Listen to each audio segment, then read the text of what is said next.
Smart and Embiid get into it a bit. Embiid slips down. Brown steps in. Officials trying to get in between the players. The Jaylen Brown trade came out of nowhere, but lost in all of the excitement is the dark side to this move. The bad blood between Joel Embiid and Brown himself. Look at the talking going on here. He's clapping, Reg.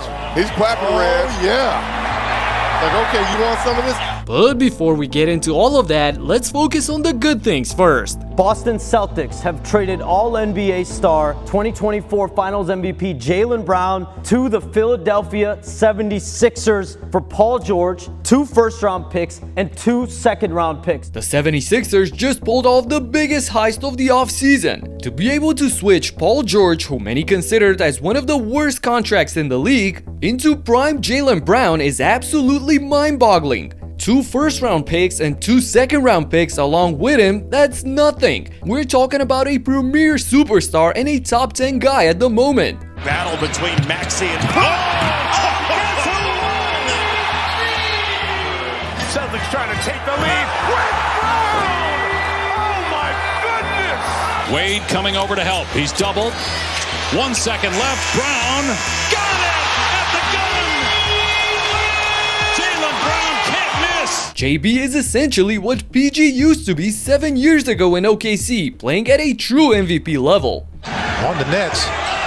Ball, Paul George elevates, inching closer up ahead. George soars and throws it down. Here's George, puts it on the floor, gets past 2 guys, stuffs it on the freak. So practically, Philly turned a washed-up George into a 6-year younger version in Brown. My phone is being flooded with people texting me Paul George and picks.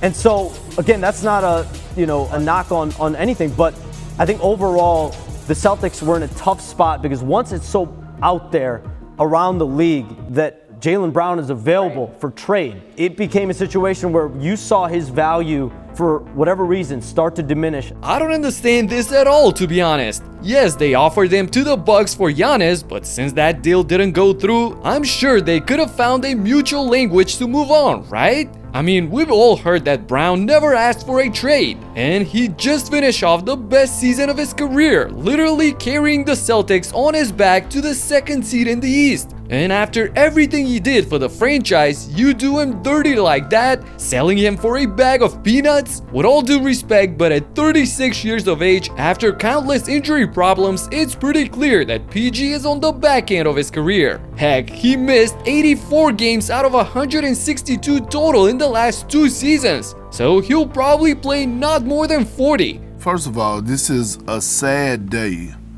for the Boston Celtics. And a pretty cheerful one in Philadelphia. Just take a look at the potential starting 5 for the Sixers. The trio of Maxey, VJ, and Brown is terrifying on its own. And when you add a selfless player like Dean Wade from the Cavs and a former MVP in Joel Embiid, it's scary times for the rest of the league. But here's the dark side of the trade. This is just my personal opinion on basketball. Some of y'all might disagree, you know what I mean? But argue with your grandma. Flopping has ruined our game. Joel Embiid is a great player, one of the best bigs in fucking basketball history.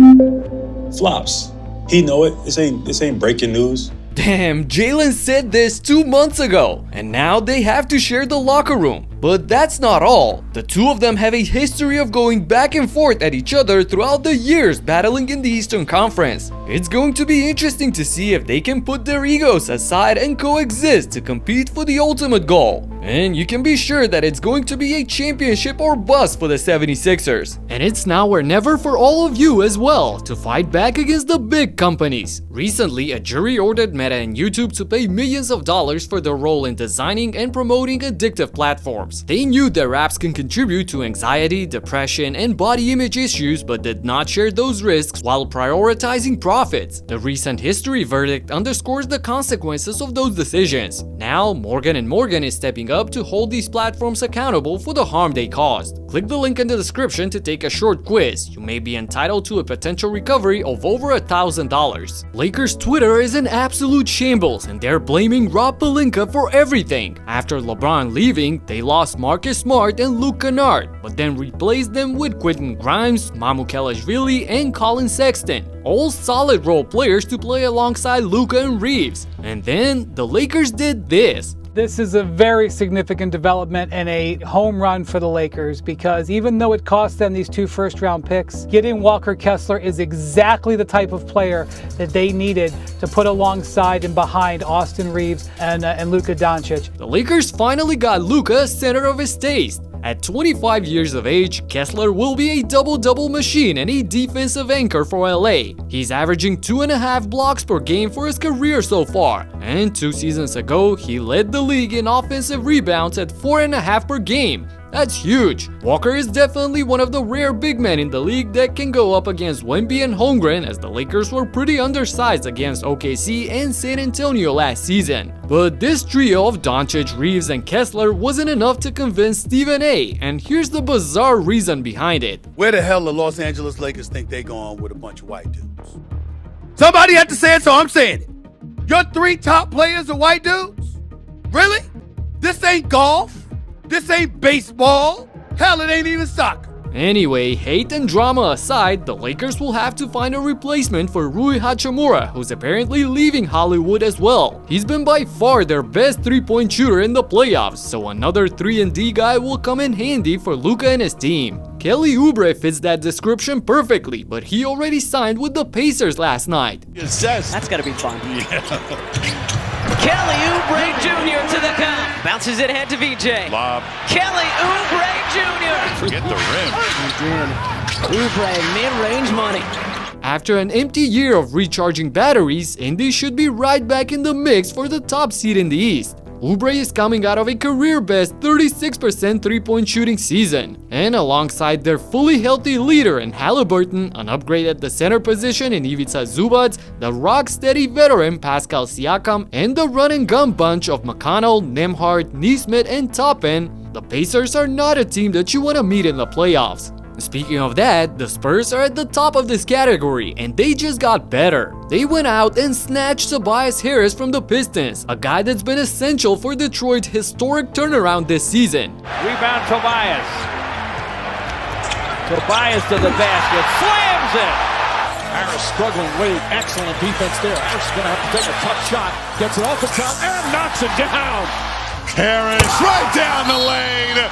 The seas part for the flush. Adding a battle-tested veteran who's a legitimate scoring threat on all 3 levels is crucial for the young team of San Antonio. There were stretches in the finals against the Knicks when they couldn't buy a bucket for an extended period of time, and those situations are exactly why they brought Tobias in for. He should fit in seamlessly in their style of play. Averaging 13 points and 5 boards per game, he's gotta be one of the most underrated free agent signings so far. And the Mavs made a sneaky good deal of getting Santi Aldama from the Grizzlies for some spare change. He's a versatile big body with a high basketball IQ and should elevate Cooper Flagg's game even more. On the contrary, losing Mitchell Robinson to the Celtics in free agency would definitely hurt my Knicks' chances to repeat. But I'm not sure it will make Boston any better, to be honest. I mean, they already have Nehemiah Queta, who's basically the same player. They both thrive on effort and on the defensive end, while desperately lacking any offensive moves besides catching lobs.